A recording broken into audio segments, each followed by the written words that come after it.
नमस्कार दोस्तों, सर जी क्लासेस में आपका स्वागत है। तो हम लोग कंप्यूटर बेसिक के प्रीवियस ईयर क्वेश्चन कर रहे थे आरआरबी जे सीवीडी 2 एग्जामिनेशन के लिए। तो बाकी देखिए जितने भी प्रीवियस ईयर क्वेश्चन आपके हो चुके हैं तो उसका हमने अलग से प्लेलिस्ट बनाया हुआ है। तो आप लोग डिस्क्रिप्शन बॉक्स में जाना, आपको जो है लिंक मिल जाएगा, तो आप लोग प्रीवियस सारे वीडियो को देख सकते हो। और देखिए दोस्तों, आप लोग इस एग्जामिनेशन का प्रिपरेशन अगर कर रहे होंगे तो इसके लिए जो हमने देखिए पूरा कंप्लीट कोर्स लॉन्च किया हुआ है जेई और सीएमए के एग्जामिनेशन के लिए। तो इसमें देखिए जो नॉन टेक्निकल पोर्शन जो है ना आपका, जिसमें का कंप्यूटर इन्वायरमेंट, फिजिक्स, केमिस्ट्री और जनरल अवेयरनेस है, तो ये जो है 50 मार्क्स का जो पोर्शन है, तो इसके लिए पूरा कंप्लीट कोर्स हमने लॉन्च किया हुआ है। तो ये जो है आपका सिलेबस के अकॉर्डिंग हमने स्ट्रिक्टली डिजाइन किया हुआ है। इसमें आपको देखिए टॉपिक वाइज लेक्चर्स तो मिलेंगे ही, साथ में पीडीएफ भी आपको जो है इसी के साथ में आपको मिल जाएंगे। तो ये सब जो है ऐप पे अवेलेबल है सर जी क्लासेस के नाम से। इसका लिंक आपको डिस्क्रिप्शन बॉक्स में आपको मिल जाएगा। और बाकी देखिए, अगर आप लोग सिर्फ कंप्यूटर इन्वायरमेंट का भी अगर कोर्स लेना चाहते हो तो आप लोग ये भी कर सकते हो। इसके लिए जो प्राइस आपका डिफरेंस रहेगा उससे थोड़ा सा यहाँ पे, तो ये सभी जो आपका ऐप पे अवेलेबल है, तो आप लोग जो है डाउनलोड करना ऐप, लिंक जो आपको डिस्क्रिप्शन बॉक्स में आपको मिल जाएगा। तो सभी में वही चीज़ रहेगा, टॉपिक वाइज लेक्चर साथ में पीडीएफ आपको प्रोवाइड हो जाएंगे। बट देखिए यहाँ पे जो प्राइस मेंशन किया गया ये पे मत करना आप लोग जो है कूपन कोड अप्लाई करने ला सर जी 2025 का, तो आपको देखिए इंस्टेंट 20% का डिस्काउंट जो है अभी भी अवेलेबल है। तो ये जो है आपको मिल जाएगा सारे कोर्सेज पे। तो ये जो है आपके एग्जाम प्रिपरेशन के लिए देखिए काफ़ी हेल्प करेगा। इसमें जो है आप लोगों को शॉर्ट में भी सारे चीज़ मिल जाएंगे, शॉर्ट नोट्स आपको मिल जाएंगे, और साथ में जो है पूरे डिटेल में लेक्चर्स भी दिए हुए हैं, साथ में जो है पीडीएफ भी मिला हुआ है। तो आप लोग जो अपना अच्छे से तैयारी वो भी क्विक समय में आप लोग कर सकते हो। कोई जो है ज़्यादा टाइम टेकिंग भी आपका इसमें नहीं लगेगा, क्योंकि हमने स्ट्रिक्टली जो है सिलेबस को फॉलो किया हुआ है और कोई भी अननेसेसरी कंटेंट इसमें ऐड नहीं किया हुआ है। तो आप लोग जो है अपना प्रिपरेशन अच्छे से कर सकते हो। और बाकी देखिए, अगर आप लोग अलग से पीडीएफ बाई करना चाहते हो, जैसे कि आपका कंप्यूटर का है, इन्वायरमेंट का है, केमिस्ट्री का है, फिजिक्स का है, जनरल अवेयरनेस का, करंट अफेयर का है, तो ये सारा चीज़ जो है हमने इसमें ऐड कर दिया हुआ है। तो ये सब जो पीडीएफ है ऑलरेडी हमने आपको प्रोवाइड कर दिया है, तो लिंक जो है आपको डिस्क्रिप्शन बॉक्स में मिल जाएगा इन सभी का। तो आप लोग देखिए जैसे ही प्रिपरेशन करना चाहते हो आप लोग कर सकते हो, लिंक जो है आपको डिस्क्रिप्शन बॉक्स में मिल जाएगा इन सभी। तो वही आते हैं हम अपने क्वेश्चन सीरीज पे। तो देखिए क्वेश्चन में यहाँ पे पूछा गया हुआ है कि which of the following is are the example of a non volatile memory. तो इनमें से कौन सा जो आपका नॉन वोलेटाइल मेमोरी का एग्जाम्पल है। तो देखिए नॉन वोलेटाइल मेमोरी की अगर बात करते हैं ना, तो ये देखिए ऐसे मेमोरी होते हैं जो कि अगर पावर सप्लाई चला भी जाता है ना, तो उसमें देखिए जो डेटा जो रहता है तो वो आपका सेव रहता है, मतलब कि वो जो है आपका फॉरगेट नहीं होगा। और बाकी देखिए जो वोलेटाइल मेमोरी जो रहता है ना, तो अगर मान लीजिए कि पावर ऑफ हो गया, बीच में ही इंटरप्शन हो गया, तो उसका जो डेटा जो रहता है तब का रिकवर नहीं हो पाता, मतलब कि वो जो है मेमोरी आपका जो भी डेटा रहेगा उसमें सेव जो रहते हैं, तो वो जो है लॉस्ट आपका हो जाएगा। तो इस तरीके से देखा जाए ना, तो यहाँ पे एग्जाम्पल में नॉन वोलेटाइल की बात करी है। तो इसमें देखिए दिया हुआ रोम दिया हुआ है, हार्ड ड्राइव दिया हुआ है और फ्लैश मेमोरी दिया हुआ है। तो देखिए ये सब जो है ना, रोम, हार्ड ड्राइव या फ्लैश मेमोरी, तो ये सब नॉन वोलेटाइल मेमोरी का एग्जांपल है।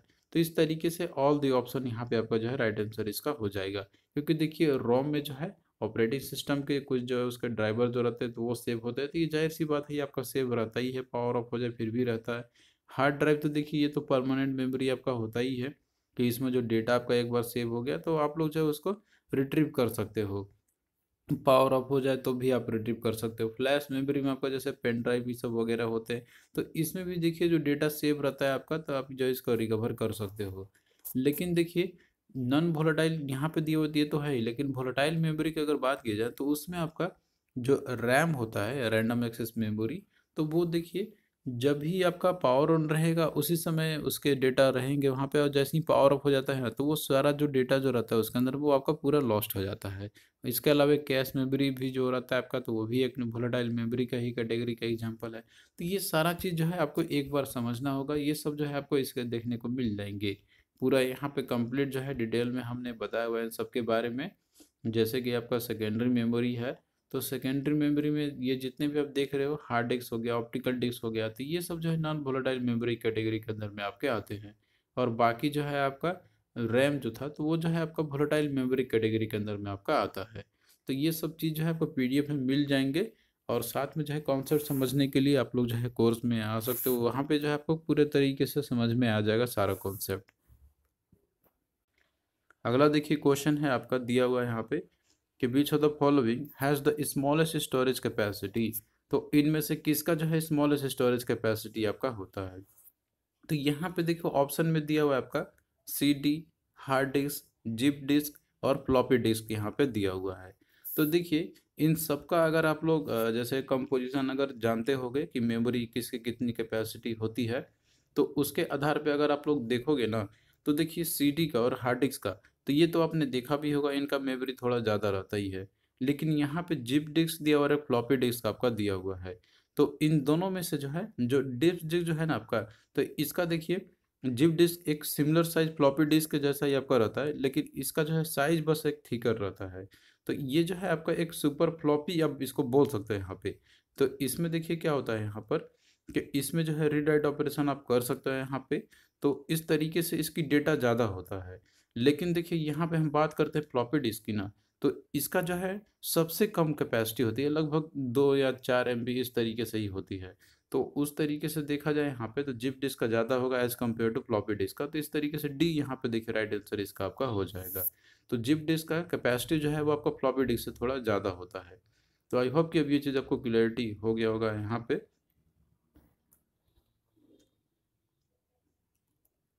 फिर नेक्स्ट देखिए क्वेश्चन है यहाँ पे कि what is a zip drive. तो जिप ड्राइव क्या होता है। तो देखिए यहाँ पे दिया हुआ है medium capacity removable disk storage system and output device and input device या फिर एक सॉफ्टवेयर है।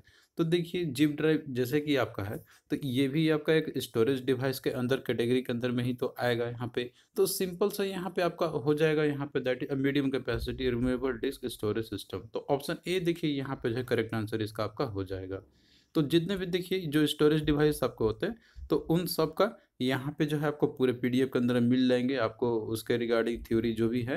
तो यहाँ पे जैसे जिप ड्राइव के बारे में आपने नहीं सुना होगा, तो ये देखिए कुछ इस तरीके से रहता है आपका जिप ड्राइव। तो ये जो है आपका एक removable floppy disk storage system आपका होता है, जो कि देखिए ये जो है इंट्रोड्यूस किया गया था आपका आयोमेगा की तरफ से किया गया था आपका 1994 के आसपास में। तो इसको देखिए कंसिडर किया था मीडियम टू हाई कैपेसिटी जब ये रिलीज हुआ था उस समय।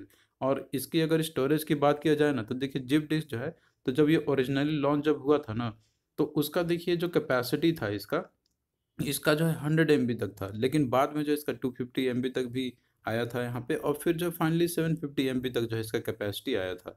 तो इस तरीके से आप देख सकते हो यहाँ पे इसकी कैपेसिटी जो है तो अप टू 750 MB तक है। लेकिन देखिए जो आपका फ्लॉपी डिस्क जो होता है ना, तो उसका कैपेसिटी ज़्यादा होता नहीं है, वो लगभग जो है आपका आप मान के चल सकते हो कि वो 4 से 6 MB तक ही रहती है। तो इस तरीके से जैसे स्मॉलेस्ट कैपेसिटी स्टोरेज की बात कही जाए, तो इसमें आपका फ्लॉपी डिस्क यहाँ पे इसलिए था। तो आई होप कि अब ये चीज़ आपको क्लियरिटी यहाँ पे इसके रिगार्डिंग आपको हो गया होगा।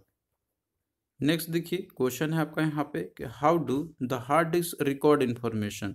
तो हार्ड डिस्क जो है इन्फॉर्मेशन को रिकॉर्ड कैसे करता है। तो यहाँ पे देखिए दिया हुआ है आपका, इसमें आप देखोगे यहाँ पे आप जैसे कि दिया हुआ है इसके अंदर में कि दिया हुआ है ग्रेविटेशन दिया हुआ है, सेंट्रीफ्यूगेशन दिया हुआ है, प्रोपगेशन दिया हुआ है, और इसके बाद जो है मैग्नेटाइजेशन दिया हुआ है।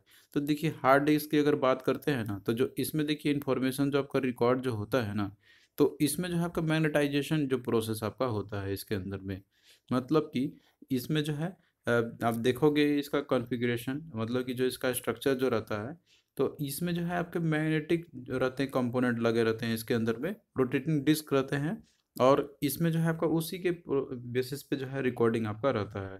तो जैसे कि देखिए इसमें रोटेटिंग डिस्क रहते हैं, आप जैसे देख सकते हैं यहाँ पे। इसके बाद जो है इसके अंदर में जो है आपका लगा हुए बटे हुए रहते हैं, सेक्टर्स में ये बटे हुए रहते हैं। इसके अलावा जो है इसमें हेड आर्म रहते हैं यहाँ पे।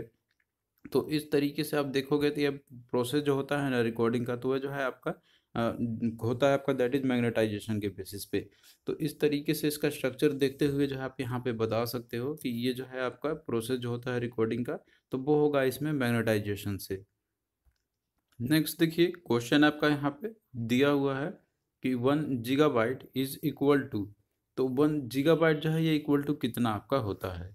तो देखिए अगर मेमोरी का कंपैरिजन किया जाए यहाँ पे, कि जैसे कि देखिए मेमोरी जो आपका होता है ना, मेजरमेंट की अगर बात करते हैं हम लोग, तो इसमें देखिए जो सबसे जो स्मॉलेस्ट जो होता है ना आपका, तो वो होता है बिट, मतलब इससे आपका शुरुआत होता है, और बाकी जो है ये आपको आगे बढ़ते ही रहेगा। तो इस तरीके से अगर देखा जाए तो सबसे जो स्मॉलेस्ट यूनिट होता है आपका दैट इज 1 बीट आपका होगा, जो कि ये 1 बाइनरी डिजिट्स के बराबर आपका होता है ये। और वहीं पे और आप बढ़ते क्रम में जाओगे यहाँ पे, तो जैसे कि 8 बिट जो है आपका ये होता है 1 बाइट के बराबर या फिर 2 निबल के बराबर आपका होता है। उसी तरीके से 1024 बाइट जो होती है 1 KB के बराबर आपका होता है, डेट इज किलोबाइट। उसी तरीके से 1024 किलोबाइट जो आपका है तो 1 MB के बराबर आपका होता है, यानी कि मेगाबाइट हो गया। तो उसी के बाद आपका इसी सीक्वेंस में चलता जाएगा, तो फिर गीगाबाइट आपका, टेराबाइट आएगा, पेंटाबाइट आएगा आपका, इसके बाद फिर योटाबाइट आएगा, जेटाबाइट आपका आएगा, यहाँ पे योटाबाइट आएगा, ब्रोंटोबाइट आएगा, फिर उसके बाद जियोबाइट आएगा। तो आप यहाँ पे देख सकते हो कि जैसे बीट जो है आपका सबसे स्मॉलेस्ट मेमोरी मेजरमेंट यूनिट होता है, और जियोबाइट जो आपका सबसे हाईएस्ट मेमोरी मेजरमेंट यूनिट आपका होता है। तो इस तरीके से यहाँ पे आप देखोगे ना, तो इसमें क्वेश्चन में जो भी पूछेगा आप लोग सीक्वेंस याद रखना, उसके अकॉर्डिंग आप लोग क्वेश्चन जो है इजिली कर सकते हो, आपको कोई दिक्कत नहीं होगी। तो यहाँ पे जैसे इसमें बोला था ना कि 1 GB, यहाँ पे जैसे दिया हुआ था आपका इसके अंदर में कि 1 GB इज इक्वल टू कितना आपका होगा। तो देखिए गीगाबाइट जो है यहाँ पे बोल रहा है, तो गीगाबाइट 1 GB कितना बराबर आपका होता है, तो ये 1024 MB के बराबर आपका होगा। तो इस तरीके से कोई भी पूछे तो आपको एक सीक्वेंस में याद रखना है यहाँ पे। तो जैसे कि देखिए 1 GB इक्वल टू बात करता है यहाँ पे, तो ये आपका कितने बराबर, आपका 1024 मेगाबाइट्स के बराबर आपका होगा। तो इस तरीके से देखिए यहाँ पे जो है बी आपका राइट आंसर इसका हो जाएगा। तो आई होप कि ये चीज़ आपको क्लियरिटी यहाँ पे हो गया होगा इसके रिगार्डिंग। इसी तरीके से कोई भी पूछे कि 1 TB कितना होगा, तो वो जो है आपका यहाँ पे आप उसी तरीके से कर सकते हैं। इस तरीके से यहाँ पे कि 1024 GB is equal to 1 TB होगा आपका। तो 1 पेटाबाइट जो होते हैं 1024 टेराबाइट के बराबर आपका होगा। तो इस तरीके से आप कोई भी क्वेश्चन को कर सकते हो। तो ये जो है डेटा आपको याद होना चाहिए, जो कि पीडीएफ में ये पूरा कंप्लीट आपको यहाँ पे मिल जाएगा। तो ये जो है क्लियरिटी आपका होना चाहिए। और बाकी जो है एक बार आप लोग टॉपिक को समझे हुए रहोगे तो आपको कोई दिक्कत नहीं होगी, क्वेश्चन आपका इजिली बन जाएगा। नेक्स्ट देखिए क्वेश्चन है आपका कि how much is 1 TB equal to. तो 1 TB जो है ये कितने इक्वल के बराबर आपका होता है ये। तो देखिए दिया हुआ है 1024 GB आपका है, 1024 मेगाबाइट है, 1024 बाइट्स है, 1024 किलोबाइट्स है। तो देखिए टेराबाइट की अगर हम लोग बात करते हैं 1 TB, तो ये जो है आपका होता है 1024 GB के बराबर। तो इस तरीके से यहाँ पे ए जो है आपका राइट आंसर इसका हो जाएगा। तो आई होप कि अब ये चीज़ आपको क्लियरिटी हो गया होगा। यहाँ पे जो चीज़ हमने आपको बताया उसी के अकॉर्डिंग ही आपको बताना है। 1 TB is equal to 1024 GB के बराबर आपका ये हो जाएगा। तो बाकी जो है एक सीक्वेंस में आप लोग याद रखना है। ये सीक्वेंस याद रहेगा तो आप लोग जो है इजिली कर लोगे, कोई दिक्कत आपको नहीं होगी क्वेश्चंस को करने में। नेक्स्ट देखिए क्वेश्चन है यहाँ पर आपका कि which among the following is the lowest computer storage size. तो इनमें से कौन सा जो है लोएस्ट कंप्यूटर स्टोरेज साइज है। तो यहाँ पे आप देखोगे दिया हुआ है आपका गीगाबाइट, पेंटाबाइट, 1 GB 1 पेंटाबाइट, इसके अलावा 1 TB और 1 मेगाबाइट है। तो देखिए सीक्वेंस अगर आपको याद होगा तो उसमें आपने देखा होगा कि जैसे कि आपका अगर सीक्वेंस में रहता है तो आपका शुरुआत में जो रहता है तो वो आपका बीट्स है, फिर आपका आता है बाइट आता है, फिर मेगाबाइट आएगा, फिर गीगाबाइट आएगा। तो इस तरीके से होता है। तो यहाँ पे सबसे स्मॉलेस्ट की बात करें ना, जो ऑप्शन में दिया हुआ उसको आपको कंपेरिजन करना है, ना कि जो आपने पढ़ा है कि वहाँ पे सबसे कम तो बीट होता है। तो ऑप्शन में जो दिया रहेगा उसको कंपेरिजन करना है। तो इसमें देखिए दिया हुआ है 1 मेगाबाइट। तो जाहिर सी बात है 1 मेगाबाइट जो है इन सबके कंपेरिजन में सबसे कम इसकी स्टोरेज कैपेसिटी होती है। तो यहाँ पे जो है 4 आपका राइट आंसर इसका हो जाएगा। और बाकी जो है आपके सब कम होते हैं। बाकी के जो कंपैरिजन करके देखा जाए यहाँ पे तो अगर इस सीक्वेंस में सजाने के लिए बोला जाए ना, तो इसमें देखिए पहला आपका मेगाबाइट होगा, फिर इसके बाद जो है आपका गीगाबाइट होगा, फिर टेराबाइट होगा, फिर पेटाबाइट आपका होगा। तो इसमें से क्वेश्चन किसी भी तरीके से पूछे तो आप लोगों को जो है करने में कोई दिक्कत नहीं होगा, अगर आपको सीक्वेंस याद है तो। अगर मान लीजिए यहाँ पे ये क्वेश्चन जैसे लोएस्ट कंप्यूटर स्टोरेज ना कहते हुए बोलता है कि किसका सबसे हाईएस्ट कंप्यूटर स्टोरेज साइज है, तो उस तरीके से यहाँ पे जो आपका पेटाबाइट का आपका हो जाता है, जो कि आपको जो है यहाँ पे टेबल याद होना चाहिए। तो इसके बेसिस पे आप लोग जो है इजिली कर सकते हो। आप देख सकते हो पेटाबाइट जो है आपका बाकी सबके कंपैरिजन में ये जो है आपका इसमें सबसे, ये आप देख सकते हैं यहाँ पे सबसे ऊपर में है। और मेगाबाइट जो है आपका ये सबसे नीचे है आपका, मतलब सब सॉरी ऊपर में है अगर देखा जाए यहाँ पे सीक्वेंस में सजाने के लिए। तो ये सीक्वेंस याद होना चाहिए आपको, बाकी कोई दिक्कत नहीं होगी क्वेश्चंस को करने में। क्वेश्चन घुमा फिरा किसी भी तरीके से पूछे तो आपका जो है एक बार अच्छे से कॉन्सेप्ट क्लियरिटी होना चाहिए। तो उसके लिए जो है आप लोग एक बार कोर्स में देखना अच्छे से, उसके बाद कोई दिक्कत आपको नहीं होगी। अगला देखिए दिया हुआ है कि the highest unit of information computer can understand and process is known as. तो इसमें देखिए ऑप्शन दिया हुआ है एक्साबाइट दिया हुआ है, योटाबाइट दिया हुआ है, जियोबाइट दिया हुआ है और जेटाबाइट आपका दिया हुआ है। तो देखिए हाईएस्ट यूनिट की अगर बात करते हैं ना, तो उसमें देखिए जो आपने देखा था तो जियो बाइट तो आपका होता है, तो यहाँ पे देखिए ये तो ऑप्शन 3 आपका राइट आंसर तो हो जाएगा। लेकिन देखिए ऑप्शन में आपका क्या-क्या दिया हुआ है तो उसको कंपैरिजन करके आपको बताना है। ऐसा नहीं कि जैसे इसमें आपका नहीं दिया हुआ है तो आप सोचोगे कि ये तो मतलब कि है ही नहीं इसमें, तो ये गलत आपका होगा। ऐसा नहीं, आपको देखना है कि ऑप्शन में दिया क्या-क्या है। तो यहाँ पे जैसे कि अगर मान लीजिए जियो बाइट करके नहीं देखे, यहाँ पे आपको मेगाबाइट दे देता। तो उसके बाद जो भी नेक्स्ट सीक्वेंस में रहता ना, मतलब कि जो ज़्यादा होता है, तो आपको उसको टिक करना है। तो इस तरीके से यहाँ पे देखिए जियो बाइट तो आपका होगा ही, तो ये इस आपका है 3 राइट आंसर हो जाएगा। लेकिन आपको देखिए ये सीक्वेंस याद होना चाहिए। ये सीक्वेंस याद रहेगा तो वही जो है आप लोग क्वेश्चन को ईज़िली कर सकते हो। जैसे कि देखिए जियो बाइट है, फिर ब्रोंटो बाइट है, फिर योटा बाइट है, फिर जेटा बाइट है, एक्सा बाइट है और पेटा बाइट है। तो ये सीक्वेंस याद रहेगा तो क्वेश्चन आप लोग ईज़िली इसको कर लोगे। तो इसमें जो है आपका दिया हुआ था यहाँ पे, तो ये जो है राइट आंसर इसका 3 हो जाएगा। नेक्स्ट देखिए क्वेश्चन है, इसमें देखिए आपको जो है ऑड वन आउट सेलेक्ट करना है। इसमें देखिए दिया हुआ है external hard drive, keyboard, digital camera और कॉम्पैक्ट डिस्क आपका दिया हुआ है। तो देखिए इन सबको अगर देखा जाए यहाँ पे, तो इसमें देखिए दिया हुआ है external hard drive, keyboard, digital camera और फिर इसके बाद दिया आपका यहाँ पर है कॉम्पैक्ट डिस्क दिया हुआ है। तो इन सबको अगर देखा जाए ना, तो इसमें से अगर आप देखोगे कि यहाँ पे जो दिया हुआ है ना आपका, तो ये सब जो स्टोरेज डिवाइसेस के बारे में आपके दिए हुए हैं। जैसे कि आपका एक्सटर्नल हार्ड ड्राइव है, कॉम्पैक्ट डिस्क है, डिजिटल कैमरा है, इन सब में स्टोरेज डिवाइस यूज होते हैं। लेकिन देखिए यहाँ पे कीबोर्ड की बात करते हैं तो ये जो है सिंपली आपका एक इनपुट डिवाइस है जो कि यूज़ करते हैं हम लोग, इसका हम लोग यूज़ करते हैं इन डेटा को फिट करने के लिए। तो इस तरीके से बी जो है आपका यहाँ पर राइट आंसर इसका हो जाएगा। बाकी देखिए दिया हुआ है इसमें आपका क्वेश्चन अगला है कि which of the storage device of computer has now become obsolete. मतलब कि इसमें से कौन सा एक ऐसा स्टोरेज डिवाइस है जो कि अब ऑब्सोलेट हो चुका है, मतलब इसका यूज जो है आपका नहीं होती है। तो यहाँ पे आप देखोगे दिया हुआ है floppy disk, C D ROM, pen drive या फिर हार्ड डिस्क। तो देखिए अगर इसमें से अगर देखा जाए ना, तो देखिए हार्ड डिस्क तो आपने देखा भी है, पेन ड्राइव पे आपने देखो, सीडी रोम पे फ्लॉपी जो है अभी ऑब्सोलेट हो जाएगा, मतलब इसका जो है आपको ड्राइव इनफैक्ट अब देखने को मिलेगा भी नहीं। जो आप सीपीयू आप देखते होगे अभी, तो इनफैक्ट जो है सीडी रोम भी देखने को नहीं मिलता है, लेकिन पुराने जो पीसी होंगे तो उसमें आपको ये देखने को मिल जाता है। तो यहाँ पे जो ऑब्सोलेट जो हो चुका है तो वो है आपका option A, that is floppy वाला। नेक्स्ट देखिए दिया हुआ है कि a DVD is an example of. तो डीवीडी जो है एग्जांपल आपका किसका है? ये सॉलिड स्टोरेज डिवाइस है, आउटपुट डिवाइस है, हार्ड डिस्क है या फिर ऑप्टिकल डिस्क है? तो देखिए डीवीडी की अगर हम लोग बात करते हैं ना, तो ये जो है आपका एक ऑप्टिकल डिस्क का एग्जांपल है, तो इसका जो है 4 आपका राइट आंसर इसका हो जाएगा। बाकी देखिए सॉलिड स्टोरेज डिवाइस के अंदर में नहीं आता, आउटपुट डिवाइस भी नहीं है, हार्ड डिस्क तो अलग ही चीज़ है। तो ये जो है आपका ऑप्टिकल पे बेस्ड आपका एक वर्क करता है।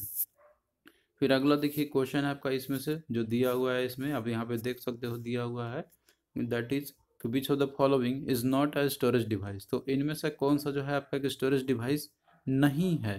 तो इसमें देखिए दिया हुआ है हार्ड डिस्क है, सीडी रोम है, फ्लैश ड्राइव है और मॉडेम दिया हुआ है। तो देखिए स्टोरेज डिवाइस में हार्ड डिस्क तो होता ही है, सीडी रोम भी होता है, फ्लैश ड्राइव भी है, मॉडेम जो है आपका ये स्टोरेज डिवाइस के अंदर में नहीं होता है। तो इसका देखिए डी जो है राइट आंसर आपका हो जाएगा। मॉडेम का काम होता है मॉड्यूलेशन डीमॉड्यूलेशन का काम करना। तो बाकी देखिए अगर आपको इसमें डाउट हो रहा होगा कि कैसे ये हो रहा है, यहाँ पे किस तरीके से जो है ये मतलब कि स्टोरेज डिवाइस है, तो आपको देखिए इन सब के बारे में स्टडी करना पड़ेगा। एक बार आप अच्छे से समझे हुए रहोगे तो आपको देखिए कोई दिक्कत नहीं होगी, क्वेश्चन आपका इजीली बन जाएगा। आपको बस यही करना है कि अच्छे से समझना है सभी टॉपिक्स को और उसको जो है देखना है और बार बार रिवाइज करना है पीडीएफ से। ऑलरेडी पीडीएफ हमने दिया हुआ है कोर्स के अंदर में, तो आप लोग जो है उससे अपना अच्छे से प्रिपरेशन भी आप लोग कर सकते हो। अगला देखिए क्वेश्चन है कि which of the following is a volatile memory. तो देखिए वोलेटाइल मेमोरी आपका वही होता है कि जो मेमोरी आपका फॉरगेट कर जाता है इन्फॉर्मेशंस को, अगर पावर ऑफ अगर आप करते हो सिस्टम को। तो इसमें अगर देखा जाए देखिए कैश मेमोरी जो है आपका, तो ये जो है एक वोलेटाइल मेमोरी कैटेगरी के अंदर में आपका आता है। तो इसका देखिए यही आपका राइट आंसर होगा। बाकी देखिए हार्ड डिस्क है, डीवीडी है, सीडी है, तो इन सब में जो डेटा जो स्टोर जो रहता है ना आपका, तो वो जो है परमानेंट बेसिस पे स्टोर रहता है अगर आपने उसमें सेव कर दिया है तो। क्योंकि देखिए इसमें जो डेटा जो सेव रहता है तो वो पावर भले ही ऑफ हो जाए फिर भी आपका डेटा उसमें सेव ही रहता है, डिलीट आपका जो है वो नहीं होगा। तो ये सब चीज़ आपने प्रैक्टिकली देखा भी होगा, उसके आधार पे जो है आप लोग इन सबको इजीली बता भी सकते हो। तो आई होप कि अब ये चीज़ आपको क्लियरिटी हो गया होगा यहाँ पे। नेक्स्ट देखिए क्वेश्चन है कि which of the following can hold maximum data. तो इनमें से कौन सा जो है मैक्सिमम डेटा को होल्ड कर सकता है? तो यहाँ पे देखिए दिया हुआ है ऑप्टिकल डिस्क है, फ्लॉपी डिस्क है, मैग्नेटिक डिस्क इनसाइड दिया हुआ है और फिर मैग्नेटिक टेप आपका देखिए इसमें से दिया हुआ है। तो देखिए इन सब का अगर देखा जाए ना, तो मैक्सिमम अगर बात किया जाए इसमें से, तो देखिए यहाँ पे आपने जैसे देखा भी होगा कि जैसे हम बात करते हैं ऑप्टिकल डिस्क का, तो ऑप्टिकल डिस्क में आपका जो होता है तो उसमें सीडी डीवीडी यही सब आते हैं।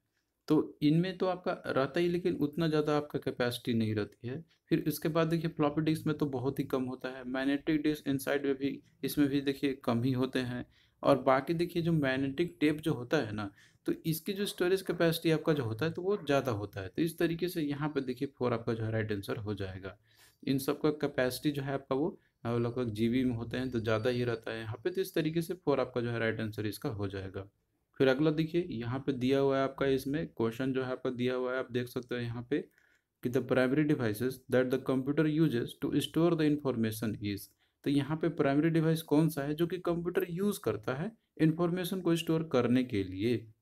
तो इसमें देखिए टीवी दिया हुआ है, टीवी देखिए तो यूज़ होता नहीं है, डेस्क भी यूज़ नहीं होता है, स्टोर हाउस भी यूज़ नहीं होता है। तो हार्ड डिस्क जो है, हार्ड ड्राइव जो है आपका, एक्चुअली ये जो है एक प्राइमरी डिवाइस होता है जो कि कंप्यूटर होल्ड करता है डेटा को स्टोर करने के लिए, मतलब डेटा को होल्ड करने के लिए जो है यूज़ होता है। तो इस तरीके से यहाँ पे देखिए जो करेक्ट आंसर जो है आपका हो जाएगा इसका, दैट इज़ हार्ड ड्राइव। तो यहाँ पे 4 जो है राइट आंसर इसका आपका हो जाएगा। और इनफैक्ट देखिए जो हार्ड डिस्क जो रहता है तो ये जो है सभी में ही आपको देखने को मिलते होंगे कंप्यूटर में। अगला देखिए दिया हुआ है कि the highest unit of information computer का understand and process is known as. तो इसमें से हाईएस्ट यूनिट इंफॉर्मेशन कौन सा है जो कंप्यूटर अंडरस्टैंड कर सकता है और प्रोसेस भी कर सकता है, इसको क्या बोलते हैं हम लोग? तो इसमें देखिए जियो बाइट आपका हो जाएगा, जो कि क्वेश्चन वही सेम है जो आपको हमने थोड़ी देर पहले इसके बारे में बताया था। तो इसका जो है आपका राइट आंसर हो जाएगा, दैट इज 3। अगला देखिए क्वेश्चन है यहाँ पे कि unit of storage capacity is. तो यहाँ पे आपको यूनिट बताना है स्टोरेज कैपेसिटी की क्या होती है। तो यहाँ देखिए दिया हुआ है मीटर्स दिया हुआ है, बस दिया हुआ है, बीट दिया हुआ है और क्यूबिक मीटर आपका दिया हुआ है। तो देखिए स्टोरेज कैपेसिटी जो होती है ना, तो उसको बीट में मेजर किया जाता है। तो इस तरीके से यहाँ पे 3 जो है राइट आंसर हो जाएगा। अगला देखिए क्वेश्चन है कि magnetic tape is not practical for applications where data must be quickly recalled because tape is. तो मैग्नेटिक टेप जो है आपका ये प्रैक्टिकल नहीं होता है यहाँ पे एप्लीकेशंस के लिए, कि जहाँ डेटा को क्विकली हमको रिकॉर्ड करनी होती है। क्योंकि जो टेप होता है वो एक्चुअली होता क्या है, तो यहाँ पे देखिए अगर मैग्नेटिक टेप की बात कहा जाए ना, तो ये जो है आपका एक सीक्वेंशियल एक्सेस मीडिया होता है। तो अगर सीक्वेंशियल एक्सेस मीडिया है तो आपको मान लीजिए कि कोई डेटा को रिकॉल करनी है तुरंत से, जो कि आपका कोई मान लीजिए कि वो कहीं और है उसका लोकेशन, मतलब कि जैसे आपको कोई रेंडमली सेलेक्ट करके कोई प्ले करना रहता है सॉन्ग। तो अगर मैग्नेटिक टेप है तो इसमें देखिए डेटा कुछ इस तरीके से रहता है ना कि आप जो है उसको तुरंत जो है एक्सेस नहीं कर सकते हो। उसमें जो है आपको दिक्कत होता है, एक्सेस करने में आपको टाइम लगेगा, वहाँ पे जाना पड़ेगा उस ट्रैक में, फिर इसके बाद जो है आप लोग उसको प्ले कर पाओगे। तो इस तरीके से देखा जाए यहाँ पे तो ये सिक्वेंशियल एक्सेस मेमोरी आपका रहता है यहाँ पे। तो इस तरीके से ये प्रैक्टिकल नहीं होता है एप्लीकेशंस के लिए। और बाकी देखिए और भी जो मेमोरी यूनिट जो होते हैं तो उसमें से डेटा जो आपका रहता है तो आप लोग जो है उसको इजीली एक्सेस कर पाते हो और आप लोग इजीली वहाँ से प्ले भी कर सकते हो, क्योंकि उसमें से जो है कहीं से भी जाना, कोई भी जो रहता है एड्रेस पे जाना, और वो कहीं भी सीक्वेंस में रहे आप लोग इजीली जा सकते हो। तो इस तरीके से वो ज़्यादा अच्छा रहता है। तो रैंडम एक्सेस मीडिया वाला अच्छे होते हैं, बाकी सीक्वेंशियल एक्सेस वाले जो मीडियम जो होते हैं प्रैक्टिकल एप्लीकेशंस के लिए यूज़ में ये नहीं फिजिबल होते हैं। तो इस तरीके से देखिए यहाँ पे 2 जो है इसका राइट आंसर आपका हो जाएगा। तो थैंक यू दोस्तों, इसी तरीके से जो है आगे भी सेशन आपके कंटिन्यू रहेंगे। जो क्वेश्चन सीरीज आपका ये चल रहा है तो ये जो है चलता ही रहेगा इसी तरीके से। और बाकी जो है आप लोग अपना अच्छे से प्रिपरेशन आप लोग कर सकते हो। हमने जो है ऑलरेडी देखिए कोर्स लॉन्च किया हुआ है, तो उसमें आप लोग इनरोल करके अपना अच्छे से तैयारी आप लोग कर सकते हो। और पीडीएफ ऑलरेडी हमने आपको प्रोवाइड कर दिया है, तो आप लोग जो है उससे अपना अच्छे से रिविजन भी आप लोग साथ साथ कर सकते हो। तो चलिए दोस्तों, मिलते हैं फिर नेक्स्ट वीडियो में।